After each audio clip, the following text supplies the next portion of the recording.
फिर कहने लगे ठाकुर जी, अच्छा अच्छा, यमुना की सुंदरता देखने आए हुए, यदि यमुना की सुंदरता देख लो, वृंदावन के सौंदर्य को देख लो, तो अपने अपने घरों को चली जाना, यहां रहना नहीं। क्योंकि जब तुम्हारे पति, तुम्हारे भाई, तुम्हारे पुत्र, तुम्हारे पिता तुमको घरों में नहीं देखेंगे तो तुम्हें खोजने का प्रयास करेंगे, तुमको लांछन लगेगा। आज भी इस देश में एक स्त्री यदि एक रात बाहर कहीं बिता ले तो परिवार में सम्मान नहीं पाती। तो गोपियों, तुम एक पुरुष के पास, मेरे पास किस लिए आई हो?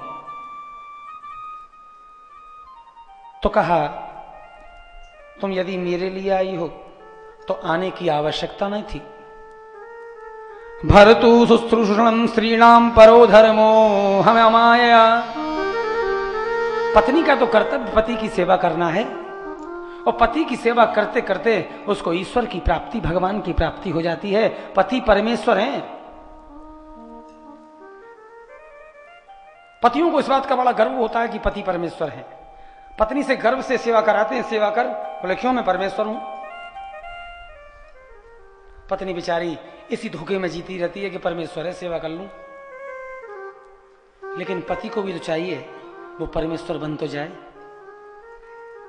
वो अपनी पत्नी का ईश्वर नहीं बन पाता, परमेश्वर तो क्या बनेगा। तो कहा कि पति की सेवा करने से गोपियों मेरी प्राप्ति हो जाती है। दुस्सीलो दुर्भगो वृद्धो जड़ो रोग्य धनो पिबा। पति को कभी छोड़ना नहीं चाहिए गोपियों। तुम अपने पतियों को छोड़ के आई हो, ये तुमने कभी अच्छा नहीं किया। पति कैसा भी हो, दुश्शील हो, चरित्रहीन हो, दुर्भग हो, बीमार हो, वृद्ध हो, बूढ़ा हो, रोगी हो, निर्धन हो, पागल हो, पति तो पति होता है। तुमने उनका परित्याग क्यों कर दिया मेरे लिए? और तुम मेरी प्राप्ति करने के लिए पतियों को छोड़ के मेरे पास आई हो, तो क्या सोचती हो मैं तुम्हें मिल जाऊंगा? नहीं। श्रवणा दर्शनात् ध्यानान् मयि भावोनुकीर्तनात्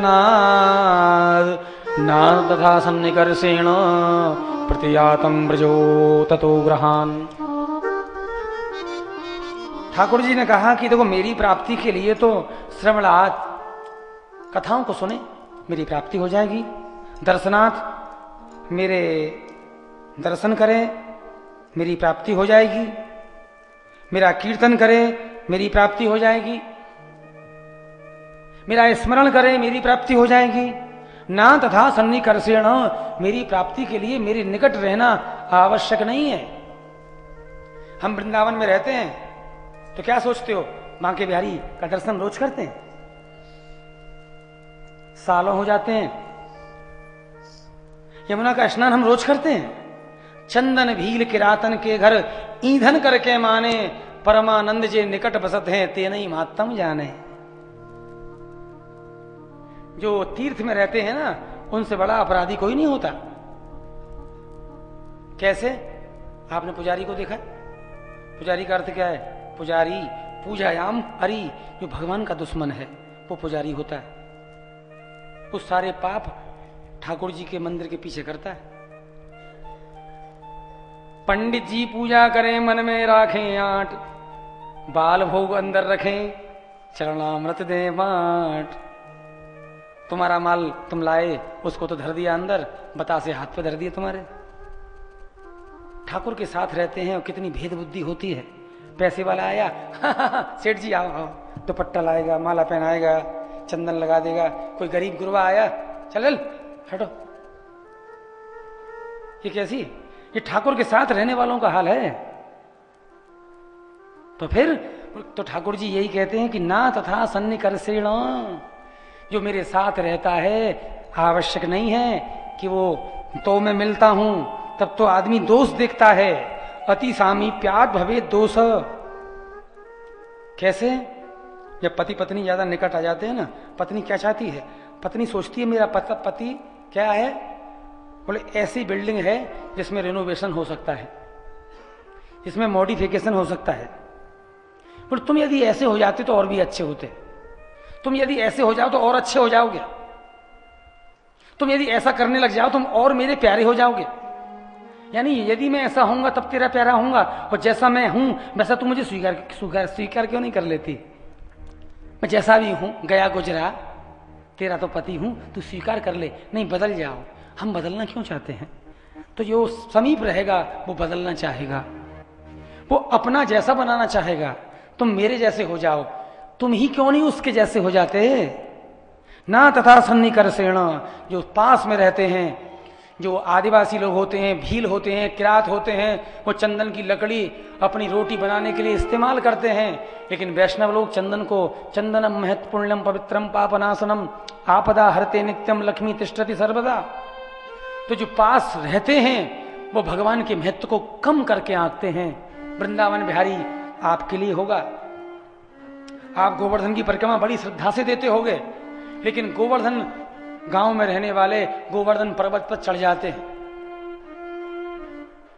तुम्हारे लिए भगवान है, वो उस पर चढ़ के बैठा है। ब्रजवासी गोवर्धन पर्वत पर चढ़ जाएगा और बीड़ी बैठा बैठा पी रहा है। भगवान के ऊपर तो बीड़ी पी रहा है वो बैठा बैठा। ये क्या है? अति सामीप्याद भवेद दोष। तो हे गोपियों, मुझे प्राप्त करने के लिए मेरे पास आने की आवश्यकता नहीं है। मेरा ध्यान करो, मेरा कीर्तन करो, मेरा श्रवण करो, मुझे पुकारो, पति की सेवा करो, मैं तुम्हें मिल जाऊंगा। 8 श्लोकों में भगवान ने गोपियों को समझाया। गोपियों के नेत्र नीचे हो गए, अश्रुधारा बहने लगी, और गोपियों के जो आंख का काजल था वो अश्रुओं के साथ बहते बहते वक्षस्थल पर आ गया। वक्षस्थल पर एक काली रेखा खिंच गई। तो सुखदेव जी महाराज कहने लगे, जैसे संतरास पत्थर को तोड़ता है तो पहले एक काली लकीर डाल देता है, आज कृष्ण वही काम कर रहे हैं। इन्होंने गोपियों के हृदयों को तोड़ के रख दिया। वो गोपी संसार का परित्याग करने कृष्ण से मिलने चली। आज कोई सर्वस्व छोड़ के तुम्हारे पास आ जाए, लड़की अपने घर से भाग के आ जाए, माता पिता से संबंध खत्म करके आ जाए, वो अपने प्रेमी से आके बोले अब चल। बोले कहां? अब कहां चलना है? मैं तुझे लेके कहां जाऊं? मैं तो कुछ कर नहीं सकता। तो वो सोचेगी कैसे के पाले पड़ी, घर की रही ना घाट की। अब घर जाऊंगी तो घर वाले कहेंगे और भागी थी, बड़ी भागी थी उस पर विश्वास करके, ना माया मिली ना राम। आज कृष्ण ने भी हमारी वो ही गत कर दी। हमने घर छोड़ा, परिवार छोड़ा, सगे संबंधी, पति, परिवार, इष्ट मित्र सब छोड़ दिया। लोक लाज, कुल की मर्यादा का परित्याग करके कृष्ण तेरी प्राप्ति के लिए तेरे सामने आई, और तुम कहते हो क्यों आई? तो अब हम कहां जाएं? कृत्वा मुखान्यवसुच स्वस्वसेन सुस्यद बिंबाधराणि चरणेन भुवं लिखन्त्य। गोपियों के अधर फड़कने लगे, आंसू प्रपात होने लगा। अपने चरणों के अंगूठे से धरती को खोदने लगी। क्यों खोद रही हैं धरती को ये गोपियां?